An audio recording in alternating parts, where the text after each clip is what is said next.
Hi hello ನಮಸ್ಕಾರ. Simple ಅಡುಗೆಗೆ ಸ್ವಾಗತ ಸುಸ್ವಾಗತ. ನಾನಿವತ್ತು ಮಾಡ್ತಾಯಿದ್ದೀನಿ ಹಳ್ಳಿ ಶೈಲಿಯ ಚಿಕನ್ ಸಾಂಬಾರು ಮಾಡೋದಕ್ಕೆ ಸ್ವಲ್ಪ ತೆಂಗಿನಕಾಯಿ ಮತ್ತು ಹುರ್ಗಡ್ಲೆ, ಚಕ್ಕೆ, ಲವಂಗ, ಶುಂಠಿ, ಬೆಳ್ಳುಳ್ಳಿ, ಟೊಮೊಟೊ, ಕೊತ್ತಂಬರಿ ಸೊಪ್ಪು, ಪುದೀನ ಸೊಪ್ಪು, ಈರುಳ್ಳಿ ಮತ್ತು ಅರಿಶಿಣದ ಪೌಡರು, ಮಟನ್ ಸಾಂಬಾರು ಪೌಡರ್, ರುಚಿಗೆ ತಕ್ಕಷ್ಟು ಉಪ್ಪು, ಎಣ್ಣೆ ತೊಗೊಂಡಿದ್ದೀನಿ. ಇವಾಗ ಹೇಗೆ ಮಾಡೋದು ನೋಡ್ಕೊಳ್ಳೋಣ.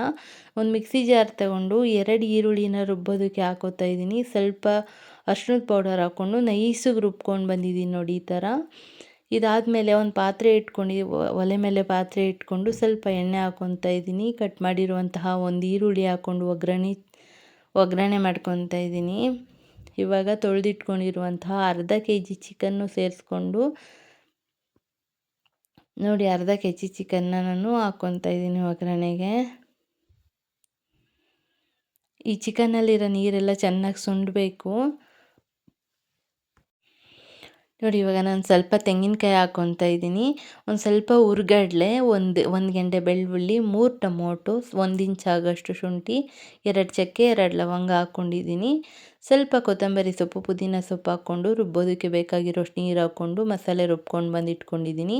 ಅಷ್ಟರಲ್ಲಿ ಚಿಕನ್ನಲ್ಲಿರೋ ನೀರೆಲ್ಲ ಸುಂಡಿದೆ.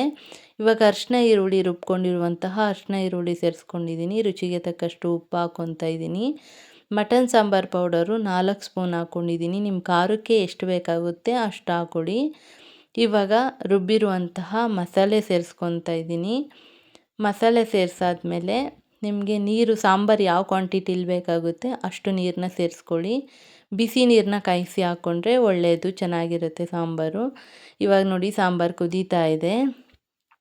ಇವಾಗ ನಾನು ಚಾಕು ಹಾಕ್ಕೊತಾ ಇದ್ದೀನಿ. ದೃಷ್ಟಿ ಆಗಬಾರ್ದು ಅಂತ ಊರ ಕಡೆ ಚಾಕು ಕಾಯಿಸಿ ಹಾಕ್ಕೊತಾರೆ ನೋಡಿ. ಇವಾಗ ಮೇಲ್ಗಡೆ ಕೊತ್ತಂಬರಿ ಸೊಪ್ಪು ಹಾಕ್ತಾಯಿದ್ದೀನಿ. ಫೈನಲಿ ಚಿಕನ್ ಸಾಂಬಾರು ರೆಡಿಯಾಗಿದೆ. ನೀವು ಮನೇಲಿ ಟ್ರೈ ಮಾಡಿ, ಹೇಗೆ ಬಂತು ಅಂತ ಕಮೆಂಟ್ ಮಾಡಿ, ಲೈಕ್ ಮಾಡಿ, ಶೇರ್ ಮಾಡಿ. ನನ್ನ ಚಾನಲ್ ಸಬ್ಸ್ಕ್ರೈಬ್ ಮಾಡ್ಕೊಳ್ಳೋದನ್ನ ಮರಿಬೇಡಿ. ತುಂಬಾ ಚೆನ್ನಾಗಿರುತ್ತೆ. ಇಡ್ಲಿ ಜೊತೆ, ರೈಸ್ ಜೊತೆ, ಮುದ್ದೆ